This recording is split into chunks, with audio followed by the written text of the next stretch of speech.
সবার প্রথমে আপনাদের সবাইকে এখন এই ভিডিওটিতে একটি লাইক করে দিতে হবে এবং নিচে থাকা লাল কালারের সাবস্ক্রাইব বাটন থেকে সবাইকে সাবস্ক্রাইব করে সাদা করতে হবে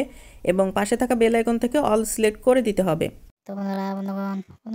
ভিডিওটি মনোযোগ সহকারে কোনো রকম টানাটানি না করে শুরুতে শেষ পর্যন্ত মনোযোগ দিয়ে ভিডিওটি সম্পূর্ণ দেখুন। তো বন্ধুগণ আমরা প্রাথমিক অবস্থায় শুরুতে যখন একটি গ্রিন স্ক্রিন সুন্দর করে ব্যাকগ্রাউন্ডের মধ্যে সিলেক্ট করে নিয়ে নেওয়া হয়ে গেলে আমরা সুন্দর করে প্লাস আইকনের মধ্যে ক্লিক করে নিই এবং গ্যালারির মধ্যে হতে আমরা যখন একটি আকর্ষণীয় যখন একটি সুন্দর ছবি সিলেক্ট করি সেটিকে গ্রিন স্ক্রিন ব্যাকগ্রাউন্ডের মধ্যে সুন্দর করে বসাই এবং বসানো হয়ে গেলে ছবিটিকে আমরা বিভিন্ন রকম টুলস বিভিন্ন রকম ফাংশন রয়েছে সেগুলোর সাথে সঠিক পদ্ধতি অনুসরণ করার মাধ্যমে ছবিটিকে সুন্দর করে আমরা এডিটিং গুলো করে নেওয়ার পর ছবিটিকে সুন্দর করে অপশন করে গঠন দেওয়ার চেষ্টা করি এবং হয়ে গেলে ছবিটির অপর পাশে প্রথম ছবিটির মতোই আরেকটি ছবি বসিয়ে নিয়ে সেই ছবিটিকে সুন্দর করে সঠিকভাবে কাস্টমাইজ এবং সুন্দর করে অ্যাডজাস্টমেন্ট এবং এডিটিং গুলো সুন্দর করে ভালোভাবে করে গ্যালারিতে ভালোভাবে ছবিগুলোকে আমরা করে নিচ্ছি। তাই হলো আমাদের মনে পর্যন্ত সুন্দর চমৎকার গ্রিন স্ক্রিন এডিটিং।